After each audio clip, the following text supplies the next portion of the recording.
जी जब इस्लाम इतना ही अच्छा है तो आप भी खतना करा लीजिए और इस्लाम धर्म स्वीकार कर लीजिए। तेजस्वी यादव को कह दीजिए वो भी खतना करा ले। बुढ़ापा तो हो गया, लालू यादव को भी कह दीजिए, तेज प्रताप से कह दीजिए टीका मत लगाएं। वो मंदिर मंदिर घूम रहे हैं, आज भी मंदिर गए हैं। वो कल लालू यादव गए थे, उनकी पत्नी गई हैं।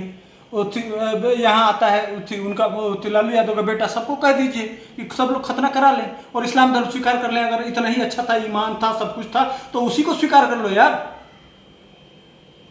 नमस्कार, सुधीर पांडे पूर्वांचल के YouTube चैनल पर आपका स्वागत है, अभिवादन है, अभिनंदन है। बिहार के शिक्षा मंत्री हैं चंद्रशेखर यादव जी। आप नाम सुने ही हैं, उसमें बताना तो है नहीं। महान ज्ञानी हैं। वह कृष्ण जन्माष्टमी के अवसर पर हिंदू समाज को समझाने का काम कर रहे थे, बताने का काम कर रहे थे। उसी में बोलते बोलते वो बोल रहे हैं कि आप पहले ये वीडियो देख लीजिए, फिर इस पे विश्लेषण करेंगे।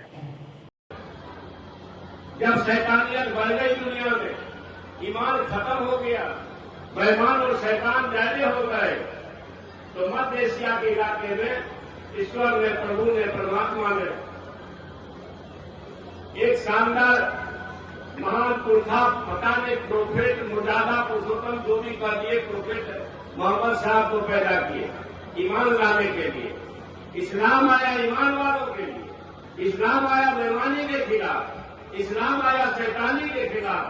मगर बेईमान वाला भी अपने आप को अगर मुसलमान कहता हो तो इसकी इजाजत तो खुदा नहीं देती।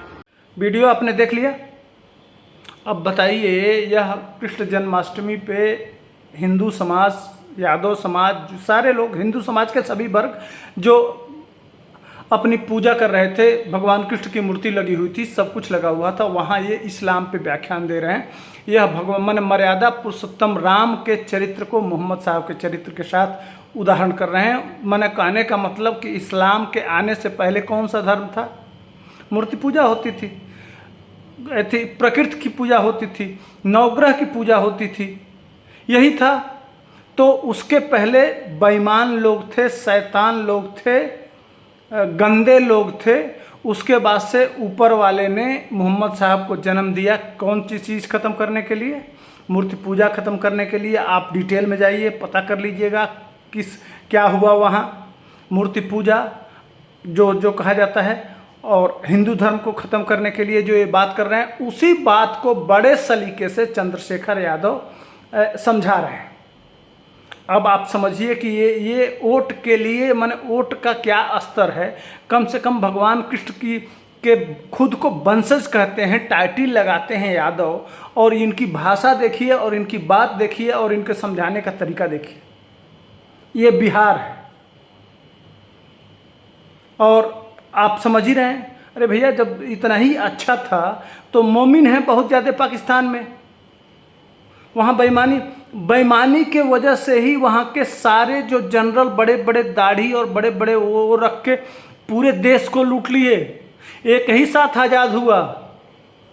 भारत में जितने नेता थे वह हिंदू रह गए। वही जो जिसके अगेंस्ट में मोहम्मद साहब ने सब कुछ किया, वही यहाँ रह गए भारत में।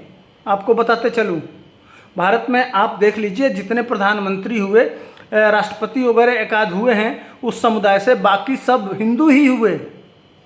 आज आपकी स्थिति क्या है? आप जिस कुर्सी पर बैठे हैं वहाँ कितने वो रहे हैं और कितना हम रहे हैं। कितना आपके वर्ग का, माने बहुसंख्यक वर्ग कितना रहा है, अल्पसंख्यक वर्ग कितना रहा है। इस देश को देख लीजिए। यह देश आज वर्ल्ड के 5वें नंबर की इकोनॉमी है, 3रे नंबर की तरफ बढ़ रहा है, और एक तरफ उनके मानने वाले लोग हैं। आज सारे लोग हमारे देश में आए हुए हैं। कोई 57 इस्लामिक देश है, कोई भारत से आगे नहीं है इकोनॉमी में। हम सऊदी अरेबिया, जो सबसे इस्लामिक मुल्क का सबसे अच्छा, टर्की और सऊदी अरेबिया सहित बहुत सारे मुल्क हैं, इंडोनेशिया, मलेशिया, जहाँ 80% मुसलमान रहते हैं। किस ईमान की बात कर रहे हैं? पूरा देश ही लूट लिए। और आपको ज्ञान पता नहीं कहाँ से मिल जाता है। माने कितना तेल लगाएंगे, कितना चप्पल चाटेंगे, समझ में नहीं आ रहा है। कितना लंबा जीव है। अरे हर हर चीज़ की लिमिट होती है, समझाते कह देते थे कि वो भी अच्छा मजहब है, मैं किसी मजहब का विरोध नहीं करता, सबका सम्मान होना चाहिए, लेकिन कम से कम आप किसी समुदाय के भगवान कृष्ण के जन्म के दिन खड़े हैं, वहाँ आपको गीता पे बात करना चाहिए और उस पर हिंदू सनातन धर्म के अच्छी अच्छी बातों को समझाना चाहिए। आप प्रोफेसर हैं, आप बच्चों को क्या पढ़ाते होंगे, क्या सिखाते होंगे? अगर यही बात है तो आप बताइए कि इस देश में जितनी आतंकवादी घटनाएं घटी हैं देश के कोने कोने में, किस मजहब के लोग थे?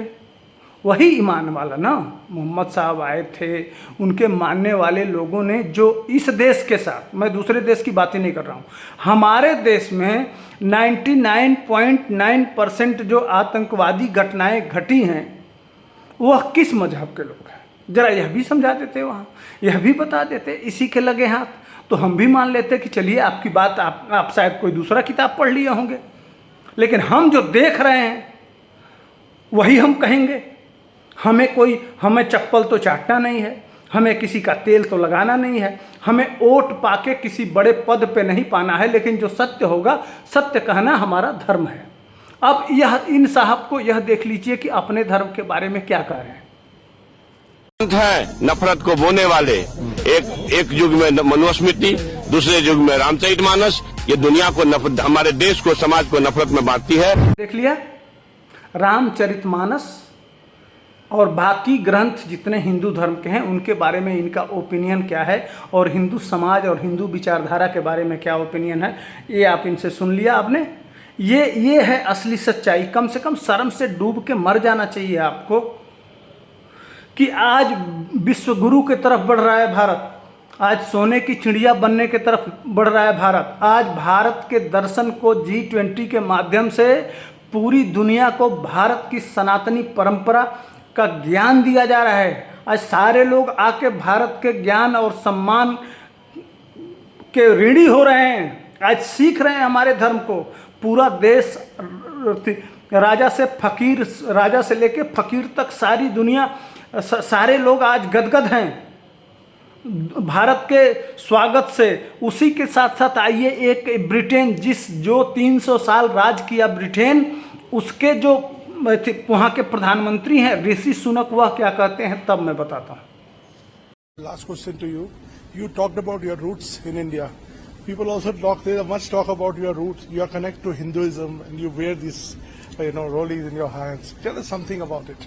Yeah, so I'm a proud Hindu, and that's how I was raised. That's how I am. Hopefully, I can visit a mandir while I'm here for the next couple of days. And yes, we've just had Raksha Bandhan, so from my sister and my cousins, I have all my Rakis. And I didn't have time to celebrate Janmashtami properly the other day, but hopefully, as I said, I can make up for that if we visit a mandir this time. But it's something that is important to me. I think faith is something that helps everybody who has faith in their lives, particularly when you have these stressful jobs like I do. Having faith to give you resilience, to give you strength is important. Rishi Sunak चूंकि अंग्रेजी में बोल रहे हैं तो आप समझ सकते हैं। ऋषि सुनक कहते हैं कि मुझे गर्व है, एक ब्रिटेन का प्रधानमंत्री, वही अंग्रेज जो 300 साल राज किए, वहाँ का जो प्रधानमंत्री है, वो कह रहा है कि गर्व है मुझे कि मैं हिंदू हूँ। वह कह रहा है कि मेरे पास टाइम नहीं था, नहीं तो मैं जन्माष्टमी में जाके और पूजा अर्चना करता। मेरी बहनें मुझे रक्षाबंधन के दिन राखियां बांधी, उसके हाथों में इसी तरह से कलावा है। आज ये इस तरह के लिबरल और वामपंथियों की फटी पड़ी है कि ये भारत कहाँ से कहाँ पहुँच रहा है। आज विश्व बैंक के जो चीफ डायरेक्टर हैं वो इंडियन हैं, वो हिंदू हैं। आने वाले दिनों में अमेरिका का राष्ट्रपति हिंदू होने जा रहा है। सिंगापुर के जो प्रधानमंत्री हैं वो हिंदू हैं। दुनिया पर इस सनातन का परचम लहरा है और आप उसी धर्म को गाली दे रहे हैं। और जो दुनिया में ISIS के झंडे पर क्या लिखा हुआ है, कभी आपने पढ़ा? जरा पढ़ के वह भी बता देते। उस पर कलमा लिखा हुआ है, वो नीचे तलवार लिखा हुआ है। वह एक आतंकवादी संगठन है, लोगों की गर्दनें काटता है। जिस तरह से वहाँ लिखा हुआ है, सेम वही चीज़ लिखा हुआ है सऊदी अरेबिया, जहाँ से इस्लाम पैदा हुआ, उसके झंडे पर ज़रा एक बार चेक कर लीजिए। नीचे तलवार है, ऊपर कलमा लिखा हुआ है। ज़रा इसको भी बता देते। चलिए, आप नहीं बताएंगे तो मैंने बता दिया। जो सही बातें हैं वो तो जनता तय करेगी। आपको क्या लगता है मेरे वीडियो देखने के बाद? लाइक और कमेंट दोनों करके बताइएगा, और चंद्रशेखर यादव के पास तक वीडियो पहुंच जाए, ताकि उनको कम से कम शर्म आ जाए और शर्म से डूब के मर जाए। इसी के साथ जय हिंद, वंदे मातरम।